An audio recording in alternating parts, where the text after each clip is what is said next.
Hello guys, আসসালামু আলাইকুম। আমরা ডিম পাহাড় চিন্দুক শেষ করে এখন বাসার উদ্দেশ্যে রওনা হচ্ছি।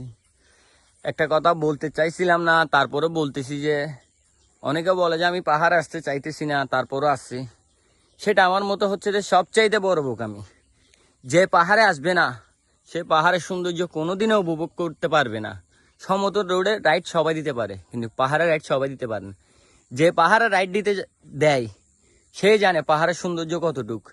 যতইটুকু কষ্ট হোক না কেন, আমি যদি পাহাড়ে আসবো না বলি, সেটা হচ্ছে সবচাইতে বড় বোকামি। আমি যখন সাইকেলিং ভালোবাসি, আমি যখন সাইকেলিং করি, তাহলে সবচাইতে উত্তম হচ্ছে যে পাহাড় রাইড করা। যতই কষ্ট, যতই পরিশ্রম হোক না কেন, পাহাড়ের সৌন্দর্যটা, ভিউটা দেখলে মন জুড়ে যায়। আপনারা দেখেন পাহাড়ের সৌন্দর্যটা, দেখছেন? এই পাহাড়গুলি দেখেন আপনারা কতটা মারাত্মক, দেখছেন? এই পাহাড়ের সৌন্দর্যটা সবাই উপভোগ করতে পারে না। যে আসবে না পাহাড়ে, সে সবচাইতে বড় বোকা। আর যে বলবে আমি পাহাড়ে রাইড করব না, তার চেয়েও তো বড় বোকা আর নাই। আপনারা পাহাড়ে আসবেন, অনেক কিছু অভিজ্ঞতা হবে, অনেক সৌন্দর্য অনুভব করতে পারবেন, এবং কি অনেক কিছু শিকার আছে। সাইকেলিং রাইডে, সাইকেলিং জগতে পাহাড় রাইড হচ্ছে যে সবচাইতে সেরা রাইড।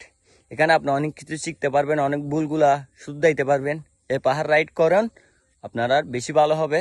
সমতল রাইড সবাই করতে পারে, কিন্তু পাহাড় রাইড সবাই করতে পারে না। পাহাড়ের ভিউটা দেখছেন? আবারও দেখাচ্ছি, দেখছেন কতটা মারাত্মক। আপনারা অন্য রাইড মিস করলেও পাহাড় রাইড সহজে মিস করিয়েন না। পাহাড়ে সবাই আসবেন, সৌন্দর্য অনুভব করবেন। এটা মনে রাখবেন, যতই কষ্ট পরিশ্রম হোক, পাহাড়ের সৌন্দর্যটা, ভিউটা দেখলে মন জুড়ে যাবে। বোকা আমার মতো বলবেন না আমি পাহাড়ে যাব না, সেটা হচ্ছে সবচাইতে বড় বোকামি।